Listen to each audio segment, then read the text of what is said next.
Pernahkah kamu merasa hidup ini terlalu cepat? Seolah-olah waktu tidak pernah cukup.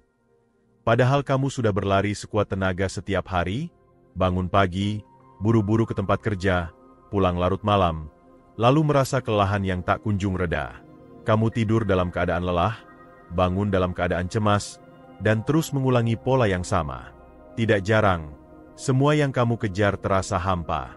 Uang memang datang, tetapi kebahagiaan justru menjauh. Ini bukan cuma perasaan. Ini kenyataan yang dialami oleh jutaan orang di dunia modern. Di tengah hiruk-pikuk dunia yang serba instan, cepat, dan penuh tekanan, ada satu gaya hidup yang perlahan mulai mencuri perhatian. Sebuah pendekatan yang mengajak kita untuk memperlambat langkah, menurunkan volume kebisingan pikiran, dan kembali merasakan hidup dengan utuh. Namanya adalah slow living. Sebuah konsep yang bukan tentang bermalas-malasan, bukan pula tentang menyerah pada ambisi. Slow living adalah tentang hidup dengan penuh kesadaran, menghargai waktu, dan memilih kualitas di atas kuantitas. Ia adalah seni menyederhanakan tanpa mengorbankan esensi. Mungkin kamu bertanya, bagaimana mungkin memperlambat hidup justru bisa membuat kita lebih bahagia, bahkan lebih kaya? Bukankah selama ini kita diajarkan bahwa kesuksesan datang dari kerja keras tanpa henti, mengejar target, dan memaksimalkan waktu seefisien mungkin? Justru disinilah letak kekeliruan yang sering tidak kita sadari.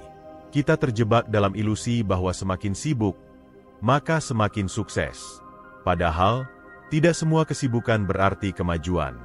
Tidak semua aktivitas membawa hasil. Dan tidak semua kecepatan mengarah pada pencapaian sejati. Slow living bukan sekadar tren, melainkan sebuah pendekatan hidup yang jika dipahami dan diterapkan dengan benar, bisa menjadi sumber kebahagiaan yang autentik, dan bahkan membuka jalan menuju kekayaan yang lebih berkelanjutan. Bukan hanya kaya secara materi, tetapi juga kaya secara waktu, relasi, dan kedamaian batin. Dan dalam video ini, kita akan membongkar 10 alasan mendasar kenapa slow living justru bisa menjadi jalan menuju kehidupan yang tidak hanya tenang, tapi juga berlimpah. Alasan pertama, slow living menciptakan ruang untuk berpikir jernih dan mengambil keputusan yang lebih bijak. Bayangkan otak manusia seperti sebuah danau. Ketika permukaannya tenang, kita bisa melihat dasar danau dengan jelas. Tapi saat airnya keruh dan bergelombang, kita bahkan tak bisa melihat apapun di bawahnya. Hidup yang cepat dan penuh distraksi membuat pikiran kita selalu berisik. Kita berpindah dari satu hal ke hal lain, dari satu notifikasi ke notifikasi berikutnya, tanpa pernah benar-benar berhenti. Akibatnya, banyak keputusan penting kita ambil dalam keadaan terburu-buru, reaktif, dan tidak matang. Kita membeli barang karena panik diskon, memilih pekerjaan karena takut ketinggalan, bahkan menjalin relasi tanpa benar-benar mengenal siapa orang yang kita ajak bicara. Dengan memperlambat ritme hidup, kita memberi ruang bagi pikiran untuk bernafas. Kita bisa merenung lebih dalam, mendengarkan intuisi, dan mempertimbangkan lebih banyak sudut pandang sebelum bertindak. Dalam kondisi ini, keputusan yang kita ambil cenderung lebih strategis, lebih tepat sasaran, dan minim penyesalan. Ini berlaku untuk semua aspek hidup, keuangan, karir, hubungan pribadi, hingga gaya hidup sehari-hari. Misalnya, seseorang yang menjalani slow living mungkin tidak akan terburu-buru membeli mobil baru hanya karena lingkungan sosial menekannya. Ia akan bertanya, apakah saya benar-benar butuh mobil ini? Apakah pengeluaran ini akan membuat saya lebih damai atau justru menambah beban? Dan keputusan yang akhirnya ia ambil, didasarkan pada kebutuhan sejati, bukan dorongan sesaat. Ini bukan berarti hidup hemat atau pelit, tapi hidup dengan sadar. Kemampuan untuk berpikir jernih inilah yang sering menjadi pembeda antara orang yang hidup dari paycheck ke paycheck, dan mereka yang perlahan membangun stabilitas finansial. Banyak keputusan keuangan buruk terjadi karena kita hidup terlalu cepat. Kita tidak memberi waktu untuk mengevaluasi, membandingkan, atau bahkan sekadar menunggu emosi reda. Slow living mengajarkan kita untuk menunda reaksi, agar bisa merespons dengan lebih tenang. Dan dalam jangka panjang, keputusan-keputusan kecil yang bijak itu akan terakumulasi menjadi hasil besar.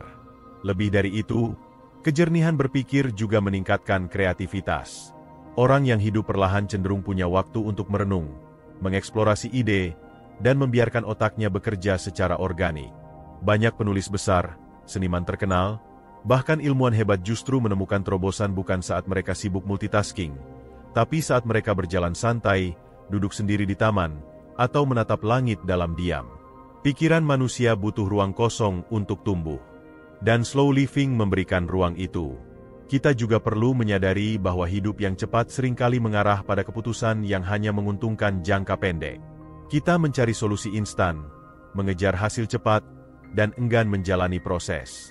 Tapi kekayaan sejati, baik dalam bentuk aset maupun kebijaksanaan, dibangun dari keputusan jangka panjang yang sabar. Slow living memberi kita perspektif waktu yang lebih luas. Kita mulai menyadari bahwa tidak semua hal harus terjadi hari ini, bahwa menunda bisa jadi kekuatan, dan bahwa menunggu dengan tenang bukan berarti menyerah, tapi justru sebuah bentuk penguasaan diri. Akhirnya, ketika pikiran jernih, kita lebih mampu mengatur prioritas. Kita tidak lagi mudah terdistraksi oleh hal-hal remeh, tidak gampang terombang-ambing opini orang lain, dan tidak terus-menerus merasa FOMO, takut ketinggalan. Kita hidup sesuai irama kita sendiri, dan dari situ muncul ketenangan. Ketenangan yang menjadi fondasi dari kebahagiaan. Dan keputusan-keputusan yang lahir dari ketenangan seperti itu, akan jauh lebih akurat dalam membawa kita pada kekayaan yang sesungguhnya. Alasan kedua, slow living mengurangi konsumsi impulsif dan memperkuat kontrol terhadap keuangan pribadi. Mari kita hadapi kenyataan. Kita hidup di era yang sangat konsumtif. Setiap hari, mata kita dibombardir oleh iklan. Di jalanan, di layar ponsel, di media sosial, bahkan dalam percakapan antar teman. Kita didorong untuk membeli sesuatu yang sebenarnya tidak kita butuhkan. Sekarang, bayangkan situasi di mana kamu sedang terburu-buru, kelelahan, dan mentalmu sedang lemah. Dalam keadaan seperti itu, keputusan impulsif sangat mudah terjadi. Kamu membeli makanan mahal karena malas masak, kamu beli pakaian baru hanya karena ingin merasa lebih baik, kamu pesan barang online hanya karena muncul di iklan, tanpa benar-benar berpikir apakah barang itu berguna atau hanya akan menumpuk di sudut lemari. Disinilah slow living menunjukkan kekuatannya. Dengan memperlambat ritme hidup, kita menjadi lebih sadar atas dorongan-dorongan konsumtif yang selama ini mengendalikan kita secara halus. Kita mulai bertanya sebelum membeli, apakah ini benar-benar perlu? Apakah ini akan membuat hidup saya lebih baik? Atau hanya sekadar menenangkan emosi sesaat? Pertanyaan-pertanyaan sederhana ini, jika diucapkan dalam kondisi mental yang tenang, seringkali menjadi benteng yang sangat kuat terhadap pemborosan. Orang yang menjalani slow living lebih memilih kualitas daripada kuantitas. Mereka tidak membeli banyak barang, tetapi barang yang mereka miliki biasanya lebih fungsional, lebih awet, dan dipilih dengan pertimbangan yang matang. Ini bukan hanya membuat pengeluaran jadi lebih terkontrol, tapi juga menciptakan rasa puas yang lebih dalam. Karena ketika kita membeli sesuatu dengan kesadaran penuh, kita lebih menghargainya. Dan rasa menghargai itu membawa ketenangan yang tidak bisa dibeli. Bayangkan seseorang yang setiap bulan menghabiskan uang untuk hal-hal kecil yang tidak penting. Kopi mahal setiap hari, langganan aplikasi yang tidak pernah dipakai, belanja online yang dilakukan hanya karena bosan. Jika semua itu dikumpulkan dalam 1 tahun, jumlahnya bisa mencapai jutaan rupiah, bahkan puluhan juta. Uang sebanyak itu bisa digunakan untuk membangun dana darurat, investasi awal, atau bahkan membiayai pendidikan anak. Tapi semua itu menguap karena hidup dijalani terlalu cepat. Karena tidak ada waktu untuk berpikir ulang. Slow living bukan berarti anti konsumsi. Tapi ia mengajarkan konsumsi yang lebih sadar. Kita belajar membedakan antara kebutuhan dan keinginan. Kita tidak lagi membeli sesuatu hanya karena orang lain memilikinya, tapi karena kita tahu fungsinya dalam hidup kita. Dan ketika kebiasaan ini menjadi pola, maka tanpa disadari, kita mulai membangun kekayaan kecil yang perlahan tumbuh menjadi stabilitas finansial. Dalam jangka panjang, pengendalian diri terhadap belanja impulsif adalah salah satu kunci penting dalam membangun kekayaan. Banyak orang yang penghasilannya besar, tapi tetap merasa miskin. Bukan karena kurang uang, tapi karena gaya hidup mereka lebih cepat dari kemampuan finansial mereka sendiri. Slow living menyeimbangkan itu. Ia memutus lingkaran setan yang membuat kita terus merasa kurang, terus mengejar, dan terus membeli untuk mengisi kekosongan yang sebenarnya hanya bisa diisi oleh kesadaran. Dan yang lebih indah lagi, hidup dengan konsumsi yang lebih sederhana justru membuat kita lebih menghargai hal-hal kecil. Makanan rumahan terasa lebih nikmat, waktu bersama keluarga jadi lebih bermakna, dan barang-barang yang kita miliki terasa lebih bernilai. Karena semua itu dipilih dengan sadar, bukan karena dorongan sesaat.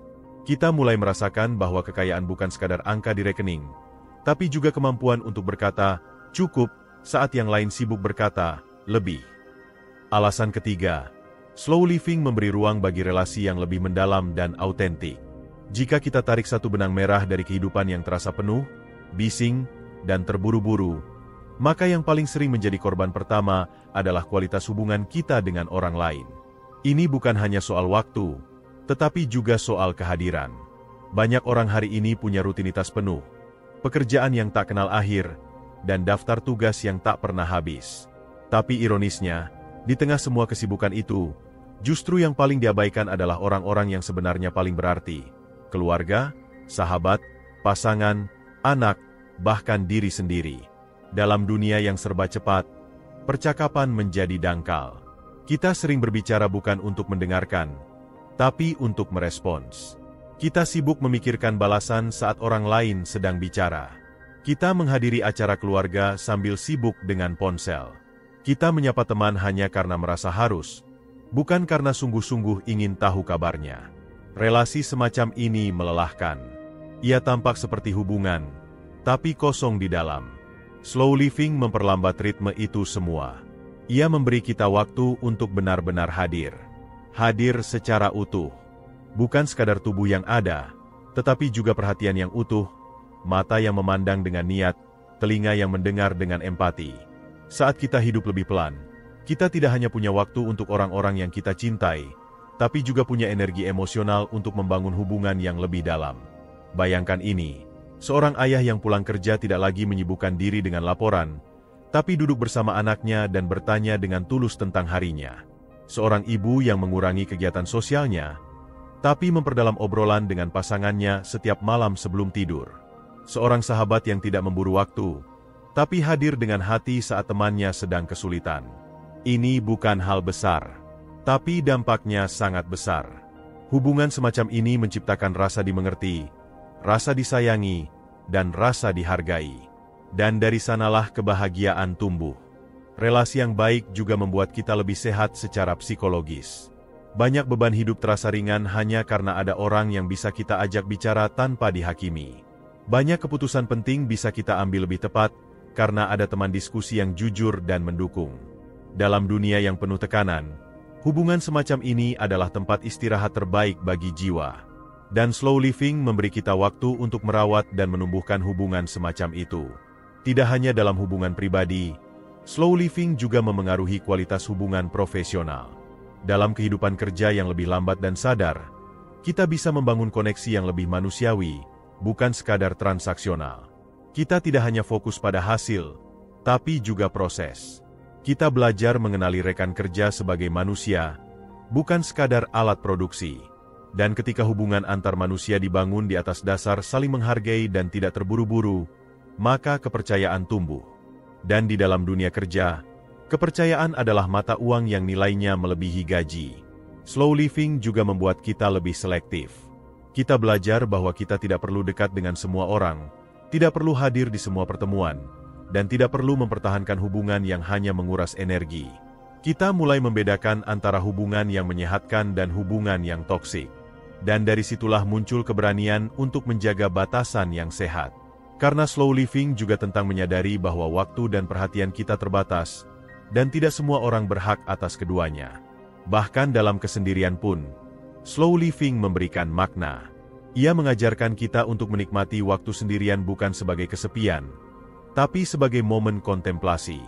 Dalam keheningan, kita mengenal diri lebih dalam. Kita berdamai dengan kekurangan, memahami pola pikir, dan akhirnya menjadi pribadi yang lebih matang. Dan orang yang mengenal dirinya dengan baik, biasanya juga lebih mampu membangun hubungan yang sehat dengan orang lain. Karena ia tidak lagi menjadikan orang lain sebagai pelarian, tapi sebagai teman sejati dalam perjalanan hidup. Akhirnya, hubungan yang tumbuh dari slow living bukanlah hubungan yang penuh basa-basi, melainkan hubungan yang hadir karena keinginan tulus untuk saling mengenal, saling mendukung, dan saling menguatkan.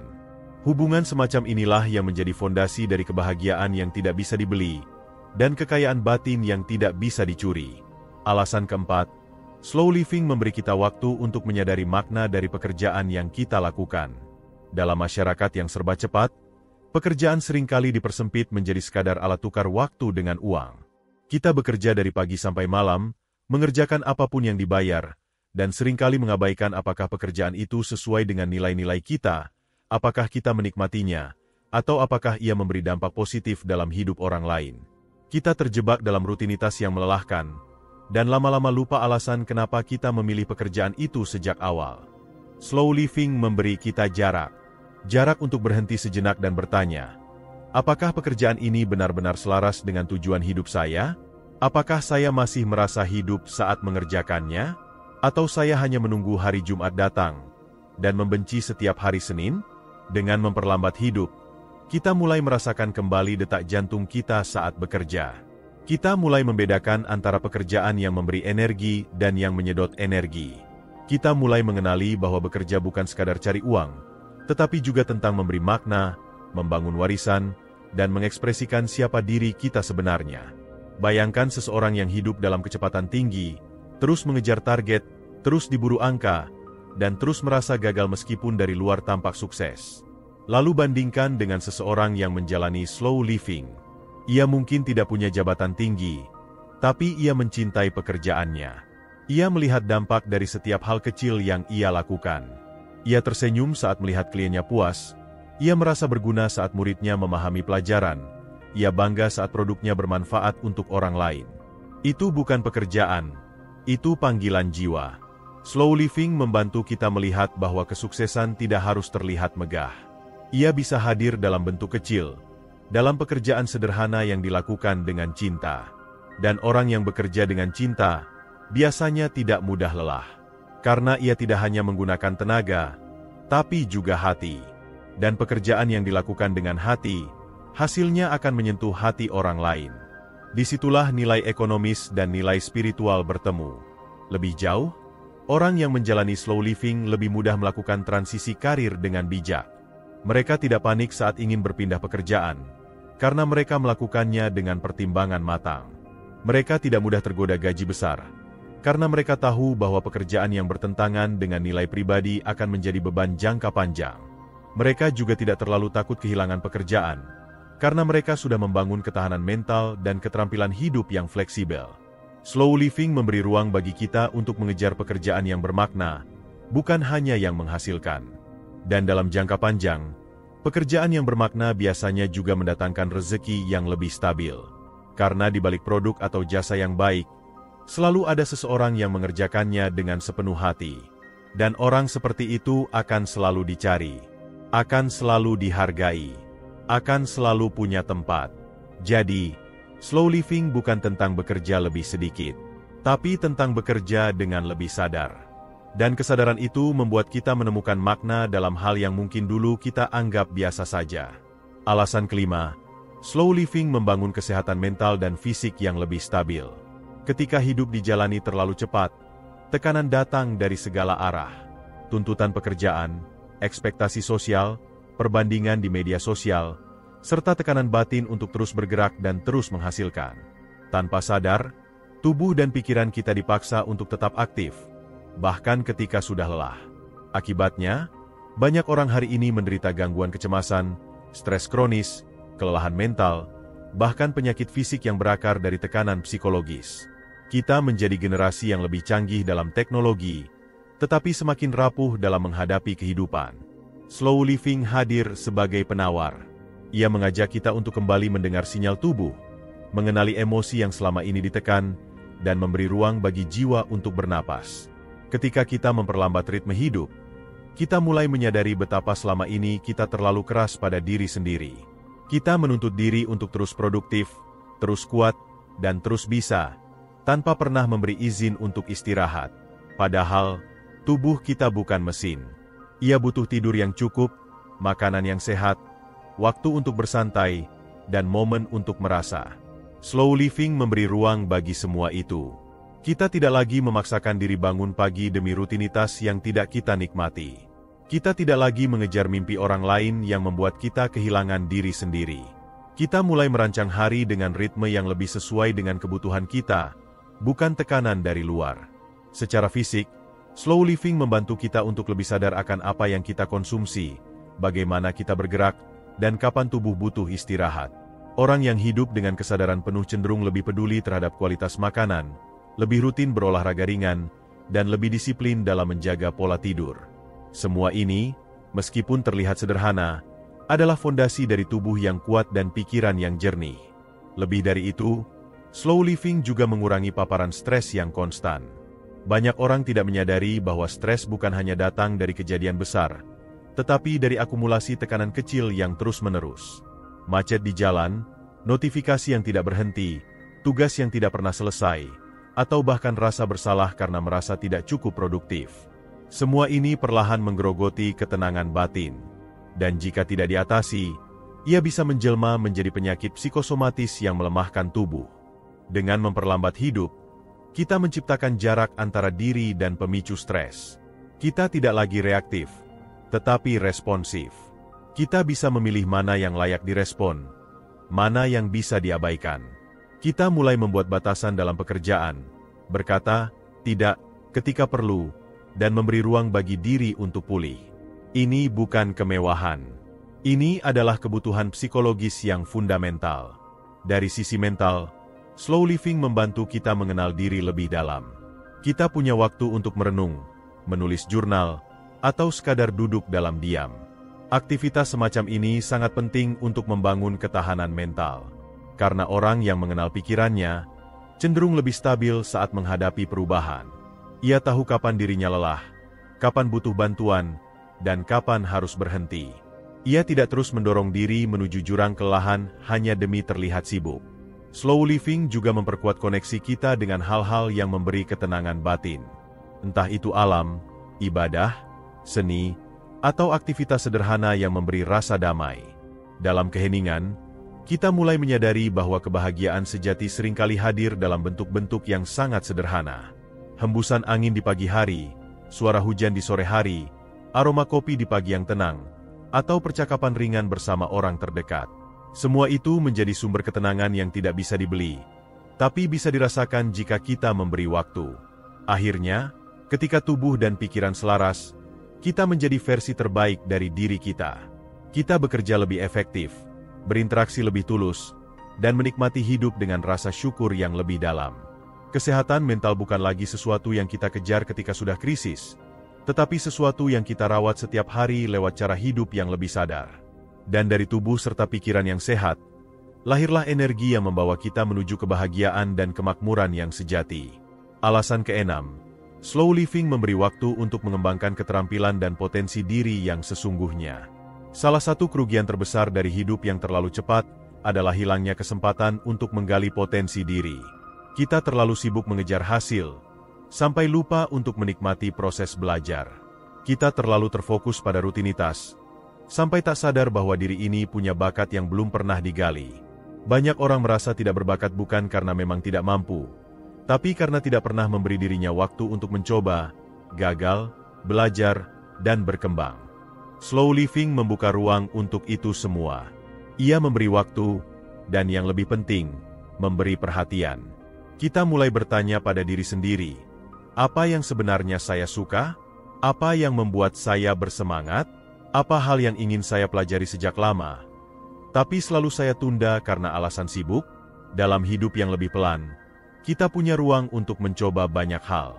Mungkin kita mulai membaca buku yang dulu hanya jadi pajangan.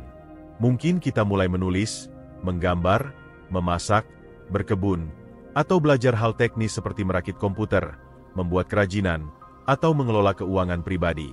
Semua ini bukan hanya aktivitas pengisi waktu, tetapi jendela menuju versi diri yang lebih utuh. Mengembangkan keterampilan bukan tentang jadi ahli dalam semalam, tapi tentang konsistensi.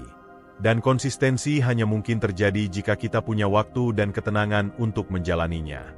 Slow living memberikan dua hal itu sekaligus. Kita tidak lagi belajar dengan tergesa, tapi dengan rasa ingin tahu. Kita tidak lagi mengejar kesempurnaan, tapi menikmati proses bertumbuh. Dan hasilnya, luar biasa. Keterampilan baru bisa membuka peluang kerja baru, sumber penghasilan tambahan, bahkan pintu rezeki yang tak pernah kita bayangkan sebelumnya. Banyak orang menemukan jati dirinya lewat keterampilan yang dulunya hanya dianggap hobi. Ada yang mulai menulis dan akhirnya menjadi penulis profesional. Ada yang belajar memasak dan akhirnya membuka usaha kuliner. Ada yang belajar mendesain dan akhirnya jadi konsultan kreatif. Semua itu dimulai dari waktu luang yang digunakan untuk mengenali dan mengasah diri. Slow living juga mengajarkan bahwa belajar tidak harus tergesa. Kita tidak perlu membandingkan kecepatan kita dengan orang lain. Kita belajar sesuai ritme kita sendiri. Dan karena itu, proses belajar menjadi lebih menyenangkan. Tidak penuh tekanan. Tidak membuat stres. Tapi justru menyuburkan rasa ingin tahu dan kepercayaan diri. Ketika seseorang mulai mengenali potensinya, maka hidupnya tidak lagi terasa sempit. Ia tidak lagi merasa terjebak. Ia tahu bahwa selalu ada jalan baru, selama ia bersedia belajar. Dan orang yang terus belajar, akan terus bertumbuh. Ia tidak mudah goyah saat pekerjaan hilang, saat krisis datang, atau saat dunia berubah. Karena keterampilan adalah aset yang tidak bisa dicuri siapapun. Ia melekat dalam diri. Dalam slow living, kita belajar untuk menghargai proses. Dan proses itulah yang membawa kita ke tempat yang lebih baik. Bukan hanya secara finansial, tapi juga secara emosional dan spiritual. Alasan ketujuh, slow living memperkuat rasa syukur dan kemampuan menikmati hidup. Dalam kehidupan yang berjalan cepat, banyak orang kehilangan kemampuan untuk merasa cukup. Kita terlalu sering memandang ke atas, membandingkan hidup kita dengan orang lain yang terlihat lebih sukses, lebih kaya, lebih produktif. Setiap hari kita dibombardir oleh pencapaian orang lain, melalui media sosial, berita, dan lingkaran sosial. Tanpa sadar, standar kebahagiaan kita pun bergeser. Bukan lagi tentang kedamaian hati, tapi tentang validasi eksternal. Bukan lagi tentang kenyamanan pribadi, tapi tentang penilaian publik. Namun slow living mengajarkan kita untuk melihat ke dalam, bukan keluar. Ia memberi waktu untuk berhenti, menengok ke sekitar, dan menyadari bahwa kebahagiaan sejati seringkali hadir dalam bentuk yang sangat sederhana. Ketika kita memperlambat langkah, kita mulai menyadari bahwa banyak hal yang selama ini kita anggap biasa ternyata luar biasa. Sinar matahari pagi yang menyentuh wajah, secangkir teh hangat di sore hari, tawa anak-anak, percakapan ringan dengan pasangan, atau sekadar suara alam yang menenangkan, semua ini menjadi sumber kebahagiaan yang sebelumnya tak pernah kita sadari. Syukur adalah hasil dari perhatian penuh. Dan perhatian penuh hanya bisa muncul jika kita hadir sepenuhnya di momen saat ini. Slow living membantu kita untuk hadir. Tidak terburu-buru. Tidak sibuk mengingat masa lalu atau mencemaskan masa depan. Kita mulai menjalani hari dengan kesadaran. Kita makan dengan perlahan dan menikmati rasa. Kita berjalan sambil memperhatikan langkah. Kita bekerja dengan fokus tanpa tergesa.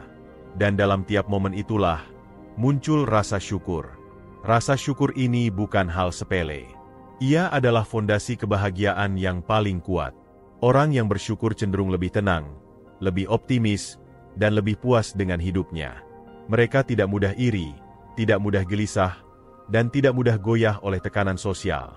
Mereka tahu bahwa hidup bukan soal siapa yang paling cepat sampai, tapi siapa yang paling mampu menikmati perjalanannya. Lebih dari itu, orang yang bersyukur juga lebih sehat secara emosional. Mereka memiliki tingkat stres yang lebih rendah, risiko depresi yang lebih kecil, dan hubungan sosial yang lebih hangat. Karena rasa syukur menciptakan ruang dalam hati untuk menerima, memaafkan, dan memahami. Kita tidak lagi melihat hidup sebagai perlombaan, tapi sebagai anugerah. Dalam konteks keuangan pun, rasa syukur memiliki dampak besar. Ketika seseorang hidup dengan syukur, ia tidak mudah tergoda oleh gaya hidup konsumtif. Ia tidak merasa perlu membeli barang-barang mahal hanya demi terlihat sukses. Ia tahu bahwa keberlimpahan tidak diukur dari jumlah barang, tapi dari kedalaman makna. Dan ketika seseorang mampu hidup dengan lebih sederhana, ia pun secara alami akan memiliki pengelolaan keuangan yang lebih sehat. Ia tidak terjebak dalam utang, tidak mudah tergiur oleh diskon, dan lebih bijak dalam mengalokasikan penghasilan. Slow living bukan hanya tentang memperlambat aktivitas fisik, tapi juga memperlambat hasrat. Kita tidak lagi merasa perlu memiliki segalanya. Kita tidak lagi dikejar-kejar oleh ambisi yang tidak pernah selesai. Kita mulai memahami bahwa merasa cukup adalah kekayaan sejati. Dan dari rasa cukup itulah muncul kebahagiaan yang tidak tergantung pada situasi eksternal. Salah satu efek luar biasa dari slow living adalah kemampuan untuk merasakan momen kecil dengan intensitas yang lebih besar. Kita mulai menikmati hujan, bukan hanya sebagai gangguan, tapi sebagai momen untuk merenung. Kita mulai melihat pekerjaan bukan hanya sebagai tuntutan, tapi sebagai sarana ekspresi diri.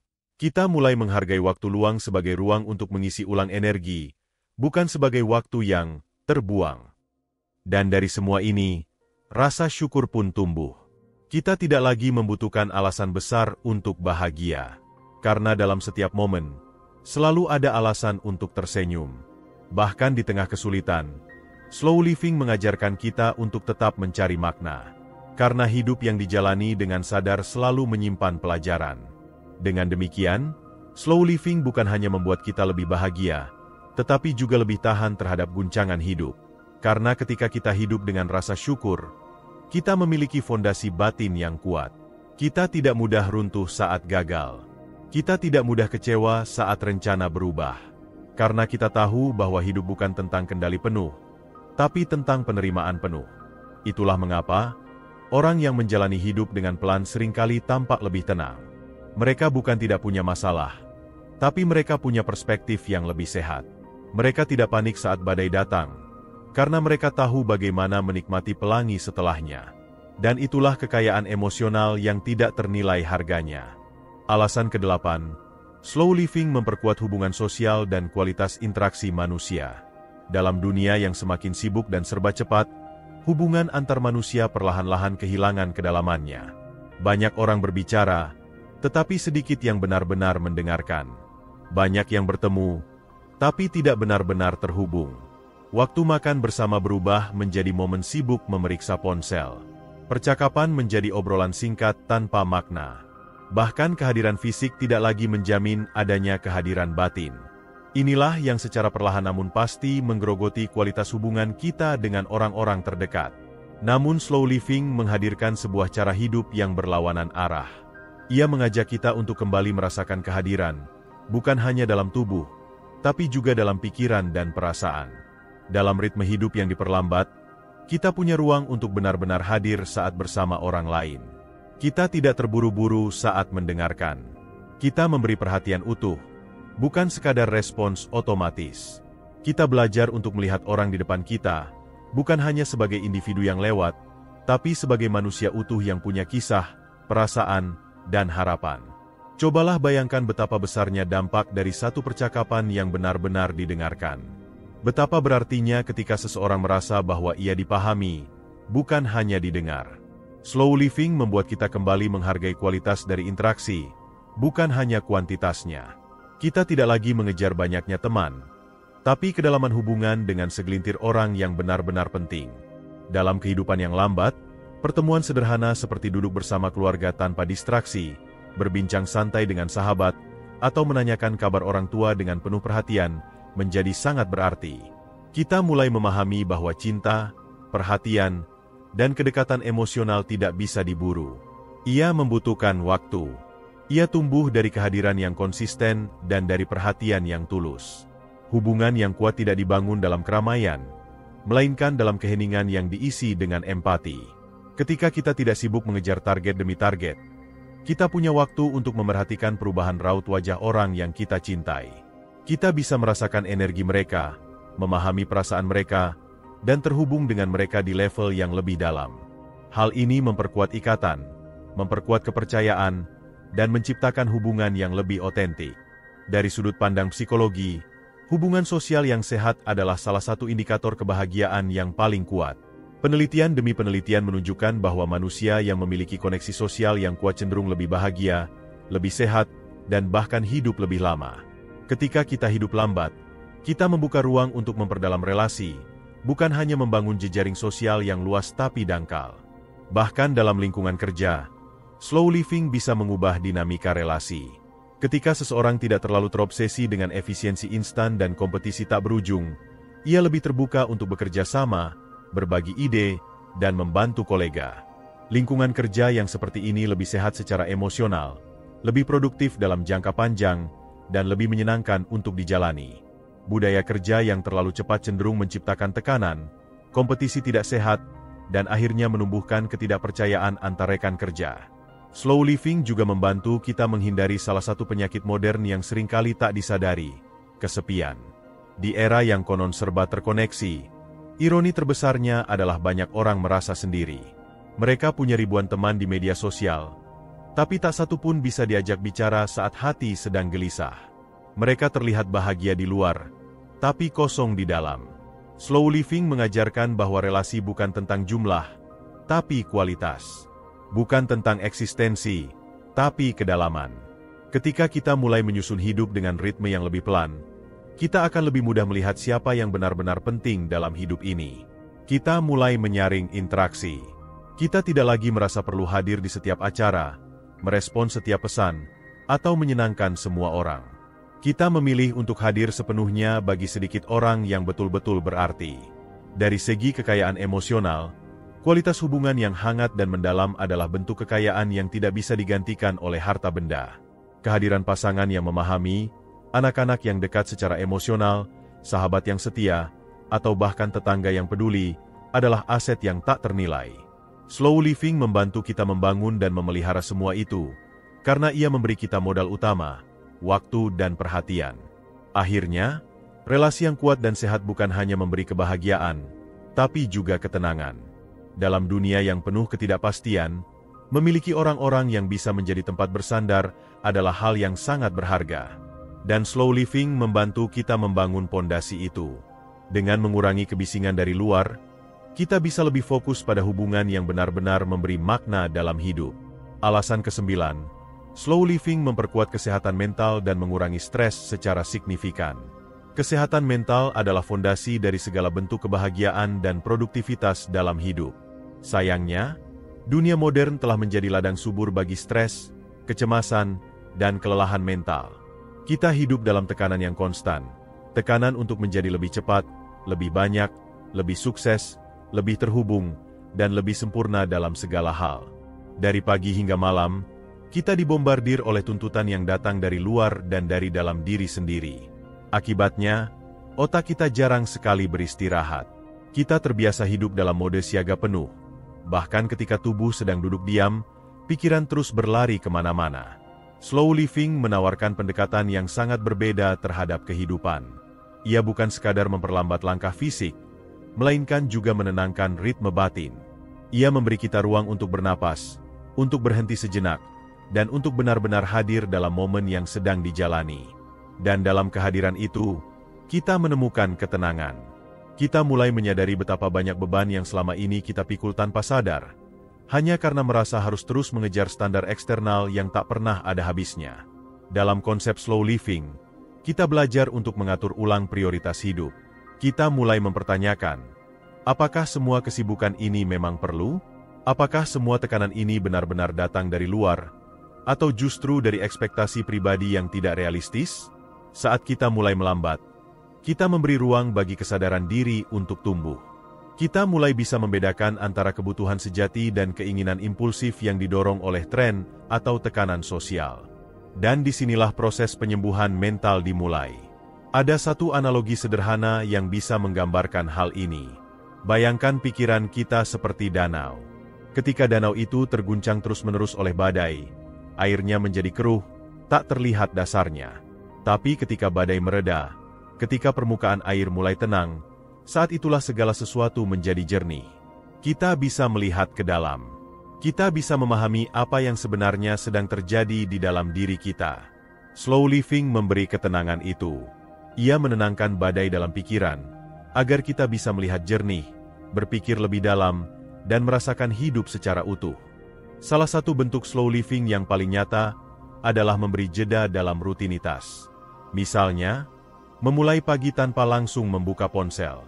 Hanya duduk, minum air hangat, menghirup udara pagi, dan menyadari keberadaan diri sendiri. Atau meluangkan waktu 5 menit dalam sehari untuk sekadar diam dan mendengarkan suara alam di sekitar.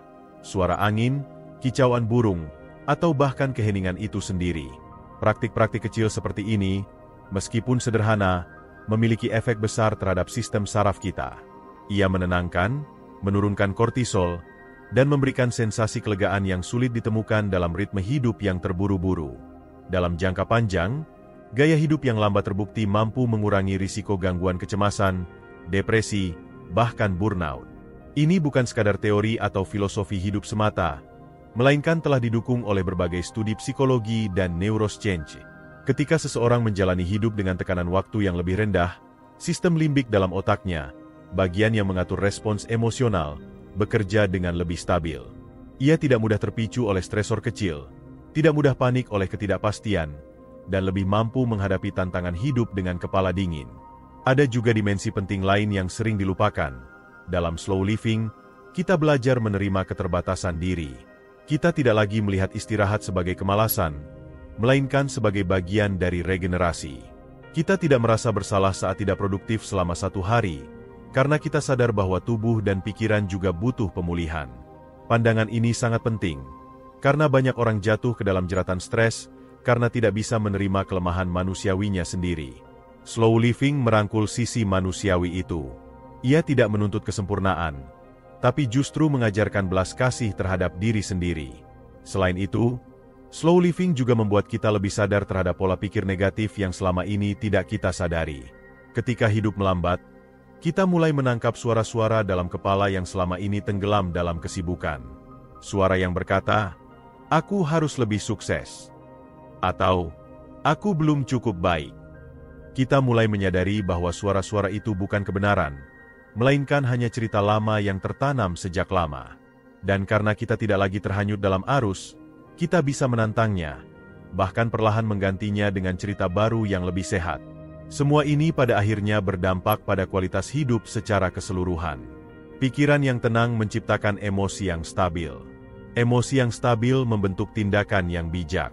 Dan tindakan yang bijak akan membawa kita menuju kehidupan yang lebih sehat, lebih bahagia, dan lebih bermakna. Ini bukan tentang menghindari tanggung jawab atau melarikan diri dari kenyataan. Justru sebaliknya, ini adalah cara paling elegan untuk menghadapi hidup dengan keberanian yang tenang, dengan kehadiran penuh, dan dengan kekuatan batin yang sejati. Dan menariknya, ketika kita sehat secara mental, produktivitas dan kreativitas kita justru meningkat. Kita menjadi lebih fokus, lebih mampu membuat keputusan jernih, dan lebih tahan terhadap tekanan. Inilah paradoks slow living.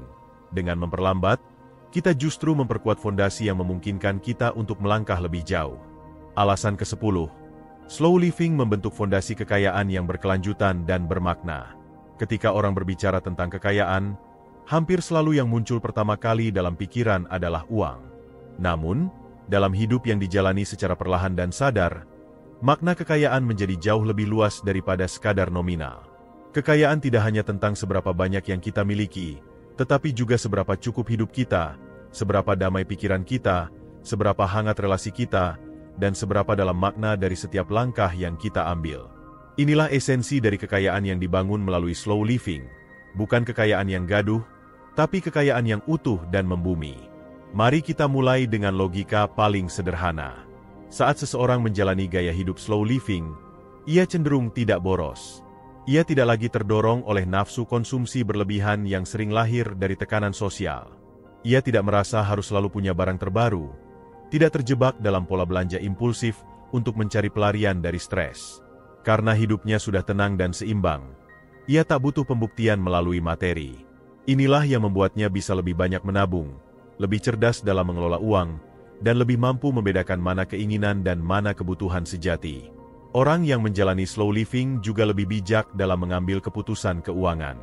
Karena tidak terburu-buru, ia punya waktu untuk berpikir, untuk menganalisis, dan untuk mengevaluasi pilihan dengan kepala dingin.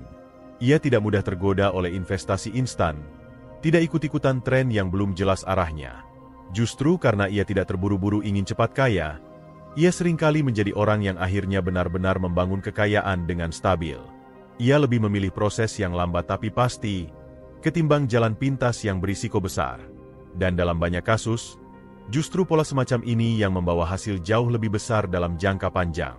Slow living juga menciptakan kondisi internal yang subur untuk tumbuhnya ide-ide kreatif dan inovatif.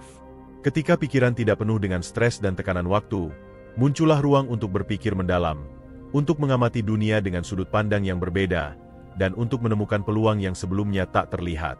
Banyak orang sukses yang justru menemukan ide bisnis terbaik mereka bukan saat mereka sibuk bekerja tanpa henti, tapi saat mereka sedang berjalan santai, menikmati waktu sendiri, atau sekadar merenung. Dalam kesunyian itulah inspirasi sering muncul. Dan inspirasi yang lahir dari ketenangan jauh lebih murni dan tajam daripada ide yang muncul dari tekanan. Selain itu, hidup yang lambat membuka jalan bagi relasi yang berkualitas. Kita punya lebih banyak waktu untuk benar-benar hadir bersama keluarga, teman, atau pasangan. Hubungan yang sehat dan harmonis ini menciptakan dukungan emosional yang sangat penting dalam perjalanan membangun kekayaan. Sebab, kekayaan yang sejati tak bisa dibangun sendirian. Kita butuh jaringan, butuh kolaborasi, butuh kepercayaan, dan semua itu tumbuh dari relasi yang dilandasi ketulusan, bukan transaksi. Slow living memberi kita ruang untuk membangun itu semua, dengan sabar, dengan jujur, dan dengan konsisten. Kekayaan yang dibangun melalui slow living juga lebih tahan terhadap gejolak. Karena tidak bergantung pada gaya hidup konsumtif atau tekanan dari luar, orang yang hidup lambat tidak mudah goyah ketika menghadapi krisis. Ia tahu cara hidup hemat, tahu cara bertahan, dan tahu apa yang benar-benar penting dalam hidup. Jadi, ketika orang lain panik karena kehilangan sebagian penghasilannya, ia tetap tenang. Karena ia tidak meletakkan rasa aman dan harga dirinya pada jumlah uang, tapi pada kualitas hidup yang sudah ia bangun dengan penuh kesadaran. Ada satu dimensi lain yang sangat penting untuk dibahas, waktu. Banyak orang menukar waktu mereka dengan uang, bekerja keras hingga larut malam demi mendapatkan gaji yang lebih besar. Tapi, dalam slow living, seseorang belajar bahwa waktu bukan sekadar alat tukar, melainkan aset yang paling berharga. Ia tidak ingin mengorbankan seluruh hidupnya demi mengejar uang semata. Ia ingin hidup yang seimbang, di mana ia punya cukup uang untuk hidup layak, tapi juga punya cukup waktu untuk hidup sepenuhnya.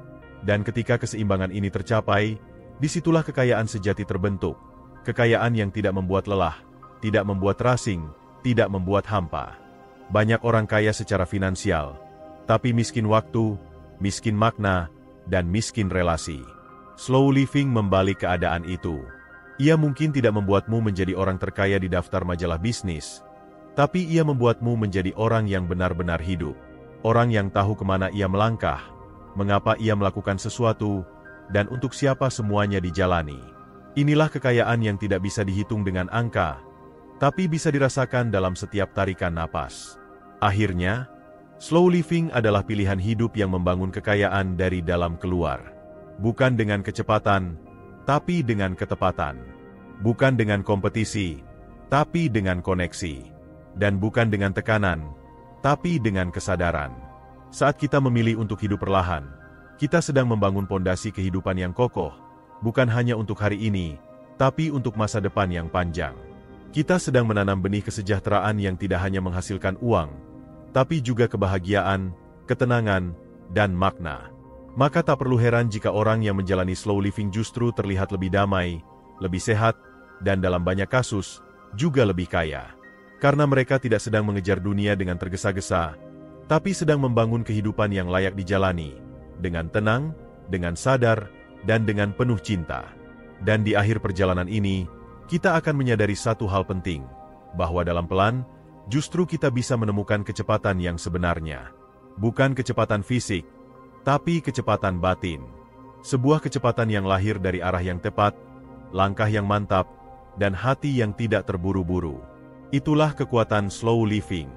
Sebuah cara hidup yang sederhana, tapi bisa mengubah segalanya.